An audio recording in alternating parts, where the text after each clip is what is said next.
અને સમાચારો જોઈએ વિસ્તારથી અને ગઈકાલે જે રાજ્યની અંદર પરિસ્થિતિ સર્જાઈ આપણે સૌ એનાથી વાકેફ છીએ। હિંમતનગરમાં શું થયું હતું, પથ્થરમારો થયો, જે વાતાવરણ ડહોળાયું હતું, ત્યારબાદ હવે હિંમતનગરમાં શું પરિસ્થિતિ છે, શું કાર્યવાહીઓ કરવામાં આવી રહી છે, તમામ વિશે જાણીએ યશ ઉપાધ્યાય પાસેથી।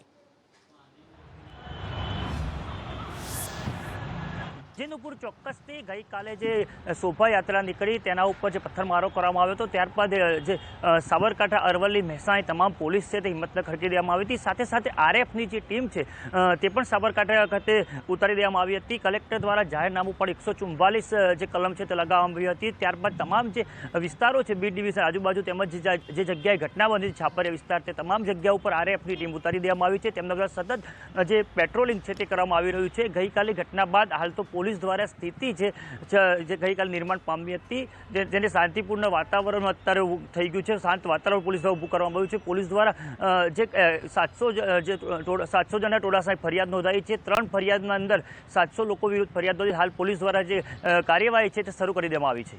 અને આગળ વાત કરીએ ખંભાતની, ખંભાતમાં પણ કંઈક આ જ પ્રમાણેની પરિસ્થિતિ સર્જાઈ હતી। અહીંયા પણ તંગદિલી ભર્યું વાતાવરણ સર્જાયું હતું, અહીંયા પણ વાતાવરણ ડહોળાયું હતું, પથ્થરમારો થયો હતો।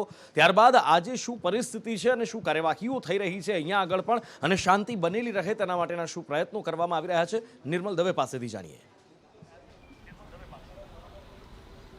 જો રેન્જ આઈજી વી ચંદ્રશેખર કહી રહ્યા છે કે 9 લોકોની ધરપકડ કરી દેવામાં આવી છે અને 40 લોકોની તપાસ કરવામાં આવશે, કેમ કે જે ઘટના બની છે તે શાંતિપૂર્ણ માહોલને ડહોળવાનો પ્રયત્ન કરવામાં આવ્યો છે તે પ્રકારની આ ઘટના છે। અને આ ઘટનામાં તમામ લોકો જે સંડોવાયેલા છે તે તમામની શોધખોળ કરી અને તેમની ધરપકડ કરવામાં આવશે। ઉલ્લેખનીય છે કે સક્કરપુરા વિસ્તાર છે ખંભાતનો અને કે જ્યાં શોભાયાત્રા નીકળી હતી અને તે દરમિયાન પથ્થરમારાની ઘટના બની હતી। પોલીસ અધિકારીઓ અને કર્મચારીઓ સહિત લોકો ઘાયલ થયા હતા આ ઘટનામાં। સાથે જોઈએ તો વાહનો પર પણ પથ્થરમારો કરવામાં આવ્યો હતો, આગ ચંપી જેવી ઘટનાને પણ અંજામ આપવામાં આવ્યો હતો। તમામ બાબતોને જોઈએ તો પોલીસ દ્વારા અત્યારે ચાપતો બંદોબસ્ત ઠેર ઠેર ગોઠવી દેવામાં આવ્યો છે। ઉલ્લેખનીય છે કે 144ની કલમ હિંમતનગર ખાતે તો લગાવવામાં આવી છે, પરંતુ ખંભાતમાં હજી સુધી 144ની કલમ લગાવાઈ નથી। તેમ છતાં પણ પોલીસનું કોમ્બિંગ ઓપરેશન ચાલી રહ્યું છે। સાથે જ તમામ બાતમીદારોને સક્રિય કરી અને જે પણ લોકો આ ઘટનાની અંદર સંડોવાયેલા હતા તેમની શોધખોળ કરવા માટેના ચક્રો ગતિમાન કરવામાં આવે છે। ટેકનિકલ સર્વેલન્સની પણ મદદ પોલીસ દ્વારા લેવામાં આવી છે, સીસીટીવી ફૂટેજની પણ મદદ લેવામાં આવી છે, સાથે મોબાઈલ ટાવર આઈડી પણ તપાસવામાં આવી રહ્યા છે। આમ તમામ લોકોની શોધખોળ કરી અને તેમને કડકમાં કડક સજા થાય તે પ્રકારની ઘટના, તે પ્રકારની પોલીસ કાર્યવાહી કરવામાં આવી રહી છે। મહત્વનું છે કે એક વ્યક્તિનું મૃત્યુ પણ થયું છે આ ઘટનામાં, ત્યારે 302ની કલમ હેઠળ ગુનો દાખલ કરવામાં આવે છે। સાથે જ રાયોટિંગની કલમનો પણ ઉમેરો કરવામાં આવે છે। આ ઉપરાંત કાવતરાનો પણ કલમનો ઉમેરો કરવામાં આવે છે। સરકારી કર્મચારીઓની ફરજમાં રોકાવટ કરવા બદલ પણ ગુનો દાખલ કરવામાં આવ્યો છે। પોલીસ દ્વારા કડકમાં કડક કલમો દાખલ કરી અને તમામ આરોપીઓને કડકમાં કડક સજા થાય તે પ્રકારની કાર્યવાહી કરવાની શરૂઆત કરી દેવામાં આવી છે। પોલીસ દ્વારા કાર્યવાહીની શરૂઆત કરવામાં આવી છે। આવનારા સમયની અંદર ફરી આવી કોઈ ઘટના ન બને, આવું કોઈ વાતાવરણ ન ડહોળાય તેના માટે પણ પ્રયત્નો કરવામાં આવી રહ્યા છે। અને આ બધા વચ્ચે ઉચ્ચ અધિકારીઓના બેઠકોના દોર પણ ચાલી રહ્યા છે। આખરે કોની વચ્ચે બેઠક યોજાઈ રહી છે અને આ બેઠકની અંદર શું ચર્ચાઓ થઈ રહી છે, આ જે કેસ બન્યા છે એ કેસની અંદર શું કાર્યવાહી માટેની ચર્ચાઓ થઈ રહી છે, આવનારા સમય માટેની શું રણનીતિ, તમામ વિશે જાણીએ હિરેન પાસેથી। જો ગઈકાલે બપોર બાદ આ ઘટનાક્રમને લઈને ઉચ્ચ સ્તરીય બેઠકોનો દોર શરૂ થઈ ચૂક્યો હતો। ગઈકાલે મોડી રાત્રે લગભગ 12 વાગ્યાની આસપાસ રાજ્યના ગૃહ રાજ્યમંત્રી હર્ષ સંઘવી પણ પોતાના સૌરાષ્ટ્ર પ્રવાસથી પરત આવી અને તાત્કાલિક ગાંધીનગર સ્થિત આ ઉચ્ચ સ્તરીય બેઠક બોલાવી હતી, જેની અંદર ખાસ રાજ્યના ડીજીપી, આઈબીના વડા તે પણ આ બેઠકની અંદર હાજર હતા। આઈબીના એસપી અને તમામ સાબરકાંઠામાં જે અધિકારીઓ હાજર છે, એસપી અને આઈજી લેવલના ખંભાતના અધિકારીઓ, તેમને પણ વર્ચ્યુઅલી હાજર રાખવામાં આવ્યા હતા। તમામ પરિસ્થિતિનો ચિતાર છે ગૃહ રાજ્યમંત્રી મેળવ્યો હતો। ખાસ હિંમતનગરના સંદર્ભમાં અગાઉથી આખો વિસ્તાર સંવેદનશીલ હોવા છતાં આ પ્રકારનો ઘટનાક્રમ કેમ થયો તે સૌથી મહત્વનો મુદ્દો ગૃહ રાજ્યમંત્રીએ પણ અધિકારીઓને પૂછ્યો હતો। મોડી રાત્રે જ કોમ્બિંગ ઓપરેશન માટેની સૂચના આપવામાં આવી હતી બંને જિલ્લાઓમાં, અને ખાસ રેપિડ એક્શન ફોર્સ સાબરકાંઠાની અંદર ફાળવવામાં આવ્યું છે, જેથી કરીને કાયદો અને વ્યવસ્થાની પરિસ્થિતિ જે છે તે જળવાઈ રહે। આજે પણ સાબરકાંઠાથી હિંમતનગરના ધારાસભ્ય રાજેન્દ્ર ચાવડા છે, તેમણે ગૃહ રાજ્યમંત્રી સાથે મુલાકાત કરી હતી. વિશ્વ હિન્દુ પરિષદના આગેવાનો મુલાકાત કરશે. બીજી તરફ આઈબીના અધિકારીઓ સતત ગૃહ રાજ્યમંત્રી સાથે મુલાકાત કરી રહ્યા છે. એટલા માટે કારણ કે આ સંવેદનશીલ મુદ્દો બંને કોમોમાં વચ્ચે ક્યાંક અન્ય જગ્યાઓ પર પણ આ પ્રકારની સ્થિતિ ન થાય એટલા માટે રાજ્યનું પોલીસ તંત્ર પણ આખા રાજ્યની અંદર એલર્ટ રહેવા સૂચના આપવા હોય છે. દરેક રાજ્યોના દરેક જિલ્લાઓના જે સાયબર ક્રાઇમ પોલીસ સ્ટેશન છે, રેન્જના સાયબર પોલીસ સ્ટેશન છે, એ તમામ લોકોને એલર્ટ રહી સોશિયલ મીડિયા મારફતે કોઈ પણ આ પ્રકારના ખોટા વિડીયો, જૂના વિડીયો, વાયરલ વિડીયો અથવા તો ખોટી ધાર્મિક લાગણી દુભાય એ પ્રકારની કોઈ પણ પ્રકારની પોસ્ટ ન થાય તે પણ સતત સર્વેલન્સ રાજ્યમાં કરવામાં આવી રહ્યું છે. એટલે આ પ્રકારની પરિસ્થિતિ ન માત્ર રાજ્યની અંદર હિંમતનગરમાં કે ખંભાતની અંદર પરંતુ અન્ય રાજ્યોમાં પણ થઈ હતી. ગઈકાલે આવી પરિસ્થિતિનું નિર્માણ થયું હતું. તંગદિલી ભરી પરિસ્થિતિ સર્જાઈ હતી જેમાં ઝારખંડ હોય, મધ્યપ્રદેશ હોય, પશ્ચિમ બંગાળ આ 3 રાજ્યોની અંદર આવી પરિસ્થિતિ સામે આવી હતી. ખાસ કરીને મધ્યપ્રદેશની અંદર ભારેલા અગ્નિ જેવો માહોલ હતો. હવે શું પરિસ્થિતિ છે આ રાજ્યોની અંદર અને મધ્યપ્રદેશના ખરગોનમાં હાલ શું હાલત છે, તમામ વિશે જાણીએ ધવલ પાસેથી. જી નુપુર, જણાવી દઉં કે ગઈકાલે રામનવમીના દિવસે મધ્યપ્રદેશના ખરગોન જિલ્લાની અંદર અને ખરગોન જે મુખ્ય શહેર છે, જિલ્લા મથક, ત્યાં એક શોભાયાત્રા નીકળી હતી ને પર એક અસામાજિક તત્વો એના પર પથ્થરમારો કર્યો હતો અને એક શહેરમાં આગ ભરેલા આગના જેવી સ્થિતિ સર્જાઈ ગઈ હતી.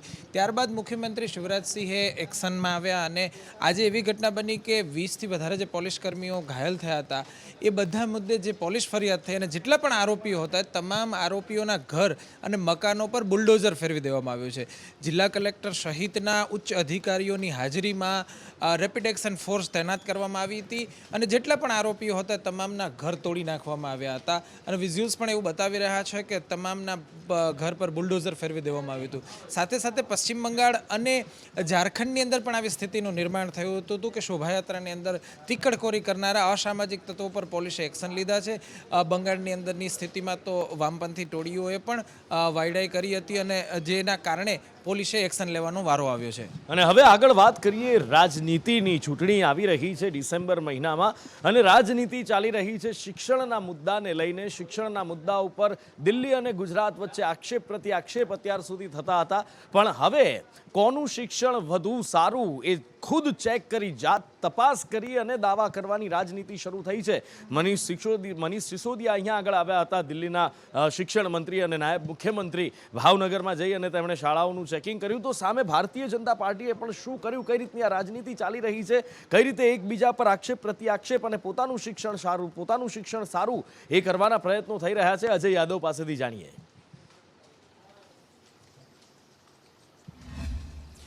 निश्चित तौर पे नूपुर, खास करके एक सकारात्मक बात यह जरूर कही जा सकती है कि जब गुजरात में विधानसभा चुनाव होने वाले हैं तो शिक्षा को लेकर के कहीं न कहीं बहस हो रही है. न सिर्फ गुजरात में हो रही है बल्कि दिल्ली में हो रही है और इसी बहाने देश की राजनीति भी हो रही है. क्योंकि आम आदमी पार्टी ने इसके पहले ही कहा था, खास करके मनीष सिसोदिया की तरफ से, कि इस बार गुजरात का जो विधानसभा चुनाव होगा उसमें एजुकेशन सबसे प्राइम फोकस होगा और इसी मुद्दे पर चुनाव लड़ा जाएगा. और इसी के तहत आम आदमी पार्टी कहीं न कहीं भारतीय जनता पार्टी को गुजरात में घेरने की कोशिश कर रही है. और खास करके आज जितने भी मनीष सिसोदिया की तरफ से ट्वीट किए गए हैं, अगर उसके स्लोगन को अगर याद करें तो लाइव रेड नाम दिया है. यानी कि आम आदमी पार्टी ये शो करना चाहती है कि गुजरात का शिक्षा मॉडल कितना खराब है और इसके लिए आम आदमी पार्टी कहीं न कहीं ऐसे स्कूलों को टारगेट कर रही है जो वास्तव में इंफ्रास्ट्रक्चर के लेवल पे बहुत बेहतर नहीं है, लेकिन ऐसे स्कूलों को टारगेट नहीं कर रही है जो गुजरात के मॉडल स्कूल कहे जा सकते हैं. और निश्चित तौर पर गुजरात में कई सारे बेहतर भी स्कूल हैं. इसी तरह से अगर दिल्ली की भी बात करें तो दिल्ली के केजरीवाल के 7 साल के शासन में निश्चित तौर पर बहुत सारे अच्छे स्कूल बने हैं, लेकिन भारतीय जनता पार्टी ने जिस तरह से आम आदमी पार्टी लाइव रेट का नाम दे रही है और ऐसे स्कूलों के इंफ्रास्ट्रक्चर को उजागर करने की कोशिश कर रही है जो बेहतर नहीं है, तो उसी तरह से आज प्रवेश वर्मा जो कि भारतीय जनता पार्टी के सांसद हैं, रमेश बिधूड़ी जो कि भारतीय जनता पार्टी के सांसद हैं, प्रवेश वर्मा उत्तर दिल्ली के कई सारे ऐसे स्कूलों में गए जो 30 साल से 40 साल पुरानी बिल्डिंगें हैं, कई सारे जगह क्रैक हैं, इंफ्रास्ट्रक्चर काफी खराब है, पानी की व्यवस्था नहीं है, यहाँ तक कि कई स्कूलों में पंखे की भी ठीक से व्यवस्था नहीं है, बिजली भी कटी हुई थी.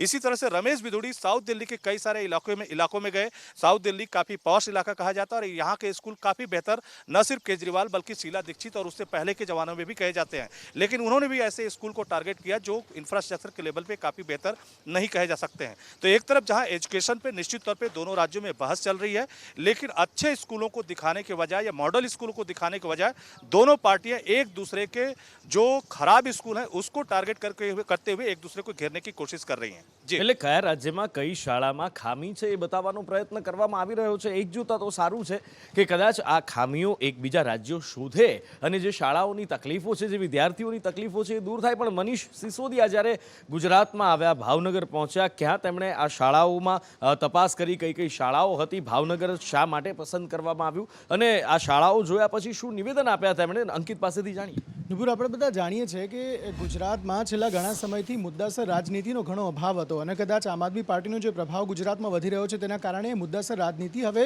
ગુજરાતમાં જોવા મળી રહી છે તેવું ચોક્કસપણે કહી શકાય. કારણ કે મનીષ સિસોદિયા જે પ્રમાણે ભાવનગર આવ્યા, ભાવનગરમાં હાદાનગરની શાળામાં તેઓએ મુલાકાત કરી હતી અને મુલાકાત દરમિયાન તેમણે કહ્યું હતું કે આવી જ શાળાઓની પરિસ્થિતિ તેમણે અન્ય જે જિલ્લાઓ છે ત્યાં પણ જોઈ છે અને આ જ પ્રકારની પરિસ્થિતિ શાળાઓની છે. તેવામાં વિદ્યાર્થીઓ કેવી રીતે ભણે, તેમણે વિદ્યાર્થીઓની પણ વાત કરી, શિક્ષકોની પણ દયનીય સ્થિતિ છે તેની પર તેમણે વાત કરી હતી અને આ તમામ બાબતો જણાવ્યા પછી તેમણે કહ્યું હતું કે ગુજરાતમાં જે શિક્ષણ નીતિ છે તે અયોગ્ય છે. તેમણે કહ્યું હતું કે બાળકોનું જે ભવિષ્ય છે તે સડી રહ્યું છે, સાથે સાથે શિક્ષકો પણ અહીંયા ભણાવવા લાયક સ્થિતિમાં નથી તેવી પણ તેમણે વાત કરી હતી. તેમણે જે શાળા પસંદ કરી હતી, હાદાનગરની શાળા, તેમાં તેમણે બતાવ્યું હતું કે પીવાના પાણીની પણ યોગ્ય વ્યવસ્થા નથી, જે ટોયલેટ છે તેની પણ યોગ્ય વ્યવસ્થા નથી, જે રૂમ જે ઓરડામાં બેસીને વિદ્યાર્થીઓને ભણાવાય છે તેની પણ ખૂબ જ દયનીય સ્થિતિ છે, તેના પોપડા ઉખડી ગયા છે, પતરા મારવામાં આવ્યા છે અને ત્યાં ગરમી પણ એટલી અસહ્ય છે. તેમણે કહ્યું હતું કે આવી સ્થિતિમાં બાળકો ભણે કેવી રીતે. તેવામાં ગુજરાતમાં હવે શિક્ષણની જે નીતિ છે તેને લઈને અનેક સવાલો મનીષ સિસોદિયાએ ઉઠાવ્યા છે. બીજી તરફ દિલ્હીમાં પણ જે પ્રમાણે આપણે જાણ્યું કે ભાજપના જે સાંસદ છે તેઓ પણ એક શાળામાં ગયા હતા અને તેમણે કહ્યું હતું કે દિલ્હીમાં સરકાર જે છે તે શિક્ષણ નીતિની વાત કરે છે તો ત્યાં પણ શાળા કેવી બતાવે છે. તો આ રીતે શિક્ષણ નીતિ પર અત્યારે વાર પલટવાર શરૂ થઈ ગયો છે અને જે ગુજરાતની રાજનીતિ માટે ખાસ સારી બાબત છે. બિલકુલ, ગુજરાતની રાજનીતિ માટે, બંને રાજ્યો માટે, બંનેમાં જ્યાં પણ જે ખામી છે એ દૂર થાય શાળાઓની, એ જરૂરી પણ છે. કદાચ આ રીતે થતી હોય તો આ રીતે પણ મનીષ સિસોદિયા જ્યારે જે ગુજરાતમાં છે ત્યારે થોડી જ વારમાં તેઓ પ્રેસ કોન્ફરન્સ પણ કરવાના છે અને આ પ્રેસ કોન્ફરન્સમાં સ્વાભાવિક રીતે જ ગુજરાતની જે શાળાઓ છે, શિક્ષણ વ્યવસ્થા છે, એમના ઉપર હમણાં જ અંકિતે આપને જે રીતે કહ્યું કે તેઓ પ્રહાર કરવાના છે એ જ આગળ પણ જોવા મળી શકે છે. અને શું કહે છે આવો જોઈએ. જાહેર ચર્ચાનો મુદ્દો બનાવ્યો છે. આજ દિવસ સુધી અલગ અલગ ઘણા બધા વિષયો ઉપર રાજનીતિ થઈ, પણ જે દેશના નિર્માણ માટે, સમાજના નિર્માણ માટે જરૂરી છે એવા મુદ્દા ઉપર ક્યારેય વાત નથી. તો દેશની તમામ રાજનીતિક પાર્ટીઓને, નેતાઓને શિક્ષણના મુદ્દા ઉપર આવવા માટે જેમણે મજબૂર કર્યા છે, દબાણ બનાવ્યું છે, એવી આમ આદમી પાર્ટીના નેતા મનીષ સિસોદિયા સાહેબનો આભાર માનું છું. અમારા પ્રદેશ નેતા માનનીય ઈશુદાનભાઈ ગઢવી જેઓ ખૂબ સંઘર્ષ કરી રહ્યા છે, એમનો પણ હું આજના પ્રેસ કોન્ફરન્સના માધ્યમથી સ્વાગત કરું છું. અને વિશેષ વાત ન કહેતા હું માનનીય નાયબ મુખ્યમંત્રી અને દિલ્હી સરકારના શિક્ષણ મંત્રી, આમ આદમી પાર્ટીના રાષ્ટ્રીય નેતા શ્રી મનીષ સિસોદિયા સાહેબને વિનંતી करूँ છું કે આગળની વાત રાખે. धन्यवाद गोपाल जी और ईशुदान जी और साथ साथ सभी पत्रकार बंधुओं का, बहनों का भी सबका आभार और विशेषकर उनका आभार जो आज पूरे दिन साथ में भावनगर तक माननीय गुजरात के शिक्षा मंत्री जी की कॉन्स्टिट्यूंसी के स्कूल देखने भी मेरे साथ गए. मित्रों, 27 साल से गुजरात में भारतीय जनता पार्टी का शासन है और पिछले 27 साल में गुजरात में भारतीय जनता पार्टी ने अपने शासनकाल में कैसे सरकारी स्कूल दिए उसको देखने के लिए मैं आज गुजरात आया. और मतलब 27 साल के पूरे समय लगा के 27 साल लोगों के वेस्ट करके आज मेरे को ये समझ में आया यहाँ पे कि बीजेपी ने गुजरात की जनता के 27 साल सरकारी स्कूलों के मामले में पूरी तरह से वेस्ट किए. 27 साल वेस्ट करके भी गुजरात की जनता को अच्छे सरकारी स्कूल भारतीय जनता पार्टी नहीं दे पाई. मैंने यही देखा. इस बारे में थोड़े दिन पहले आप में से कुछ पत्रकारों ने जब गुजरात के माननीय शिक्षा मंत्री जीतू भाई जी से बात की थी तो उन्होंने बड़े अहंकार के साथ ये कहा था कि गुजरात की शिक्षा व्यवस्था, गुजरात के सरकारी स्कूल बहुत शानदार हैं और जिनको गुजरात के स्कूल अच्छे नहीं लगते वो जाके दिल्ली चले जाएं, दिल्ली में स्कूल पढ़ लें. जब उन्होंने ये बात बड़े अहंकार के साथ कही तो मुझे लगा कि कुछ तो किया होगा जीतू भाई ने, कुछ तो सरकारी स्कूलों में या बीजेपी ने पिछले 27 साल में कुछ तो किया होगा. मैं उसको देखने चलता हूँ और इसीलिए मैंने सोचा कि पहले शिक्षा मंत्री जी के विधानसभा क्षेत्र, उनके गृहनगर के ही कुछ सरकारी स्कूल देख लिए जाएं. तो आज मैं शिक्षा मंत्री जी के गृहनगर में, भावनगर में 2 सरकारी स्कूलों में गया.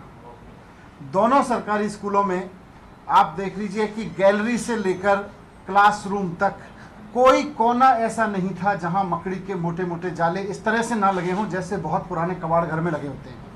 वर्षों से बंद कबाड़ घर में जिस तरह के मकड़ी के मोटे मोटे जाले पूरे छतों पे, खिड़कियों पे, दीवारों पे जिस तरह से लगे होते हैं, उस तरह के मकड़ी के जालों में जीतू भाई गुजरात में अपनी विधानसभा के क्षेत्र के बच्चों को पढ़ा रहे हैं सरकारी स्कूलों में। मैंने देखा वहां पे कि टीचर्स नहीं है, और टीचर्स नहीं है, कई जगह तो गेस्ट टीचर्स लगाए गए हैं।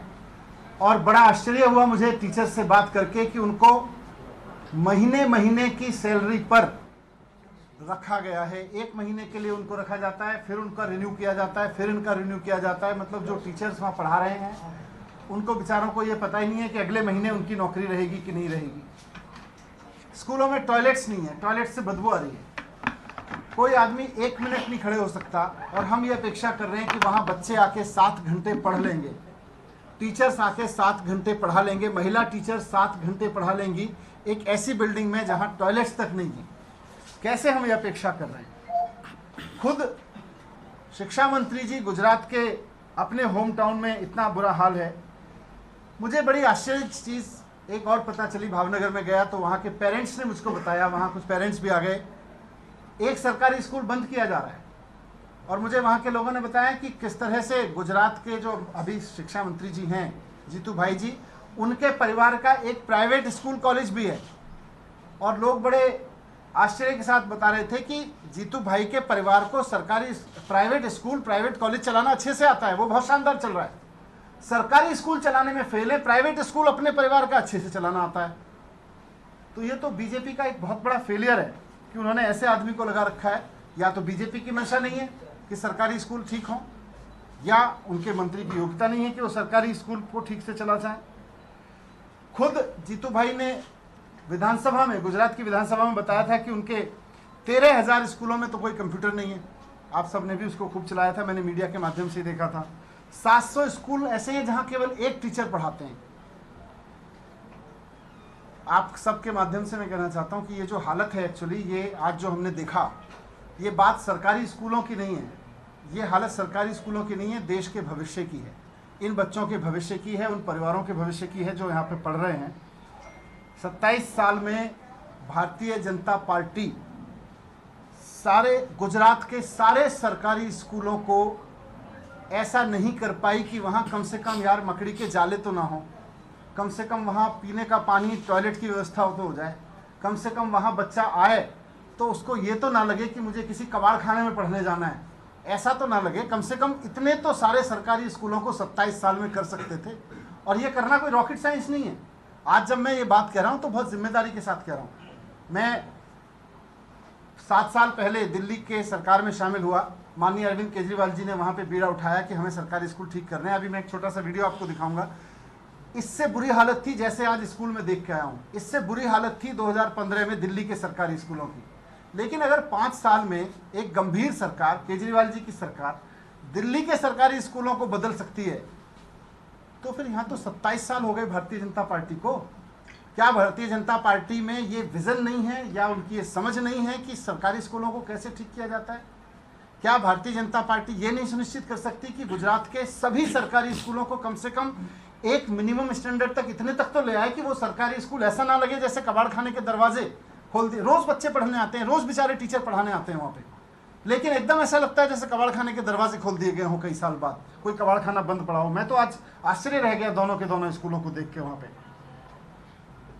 मैं आपको एक छोटा सा वीडियो थोड़ा सा दिखाना चाहता हूँ कि दिल्ली में कैसे ये शुरू हुआ था। उसके बाद में थोड़ी सी 1-2 चीजें और रखूंगा आपके समक्ष, फिर हम सवाल जवाब करेंगे। आजादी के 69 साल, इन 69 सालों में दिल्ली के सरकारी स्कूलों की हालत, जहां लाखों बच्चे पढ़ते हैं, उन्हें बद से बदतर होता देखा है हमने।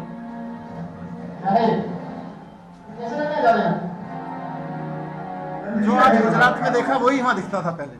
चले तो चलो। अगर सरकारी स्कूल में तो कंपनी को ऊपर रोजाना 2,000 रुपए का जुर्माना लगेगा, रोजाना, एक दिन में। वो काम नहीं करे उसको मुश्किल हो जाता है। ये सब लोगों के साथ ये देखो क्या रखा है, ये स्कूल है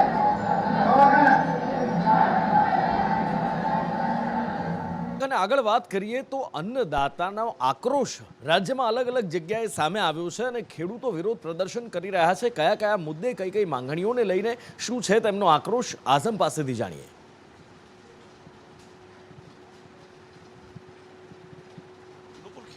ખરેખર જોવા જાય તો રાજ્યના અલગ અલગ શહેરોના અંદર અલગ અલગ મુદ્દાઓ પર વિરોધ કરતા નજરે આવી રહ્યા છે. વલસાડના અંદર જે જમીન સંપાદનનો મામલો છે, જેના અંદર મેટ્રો પ્રોજેક્ટ પણ આવે છે અને એક્સપ્રેસ વે પણ આવે છે, પરંતુ જે લોકોની જમીન સંપાદન થઈ છે અને તેમને અલગ અલગ ભાવ આપવામાં આવી રહ્યા છે, એટલે કે જે બુલેટ ટ્રેનમાં ભાવ આપવામાં આવી રહ્યો છે તે એક્સપ્રેસ વેમાં નથી મળી રહ્યો, એક્સપ્રેસ વેનો ભાવ જે છે બુલેટ ટ્રેનમાં નથી મળી રહ્યો, તેને લઈને મોટી સંખ્યામાં ખેડૂતો વિરોધ નોંધાવ્યો હતો અને વલસાડ જિલ્લા કલેક્ટરને આ બાબતે રજૂઆત પણ કરી હતી. બીજી તરફ વડવાનાના કોઠારિયા ગામ પાસે જે કેનાલ પસાર થાય છે તેના અંદર પાણી વ્યવસ્થિત ના આવતા સુરેન્દ્રનગરના કોઠારિયા ગામના ખેડૂતો પિયતના પાણી બંધ કરાતા મુશ્કેલો પડી રહી છે. એમને પાક જે છે તે ફેલ જશે તેવી ભીતિ સેવાઈ રહી છે, એટલે કેનાલમાં ઉતરીને પાણી માટે સિંચાઈ વિભાગ સામે રજૂઆત કરશે તે સૂત્રોચ્ચાર કરી રહ્યા હતા. અને મહત્વની જે વાત છે કે અરવલ્લીમાં જમીન સંપાદનનો જ મામલો ફરી એકવાર સામે આવ્યો છે, જેમાં 1000થી વધુ ખેડૂતો વિરોધ નોંધાવી રહ્યા છે, કારણ કે મોડાસાના 410 જેટલા ખેડૂતો 94 હેક્ટરની જમીન સંપાદિત કરવામાં આવી છે, પરંતુ રેલવે જે વિભાગે જમીનોનું સામાન્ય વળતર આપતા ખેડૂતોમાં રોષ છે, એમને પોતાનો એવોર્ડ જે છે તે સળગાવીને પોતાનો વિરોધ દર્શાવ્યો. એટલે કે નુપુર એમ કહી શકાય કે રાજ્યના અલગ અલગ શહેરોના અંદર અલગ અલગ મુદ્દાઓના ઉપર ખેડૂતો નારાજગી યથાવત છે અને હજુ પણ દેખાઈ જ રહી છે. જી, અને આ સાથે જ અત્યારે વોર રૂમમાં સમય થયો છે આપનાથી વિદાય લેવાનો. નમસ્કાર.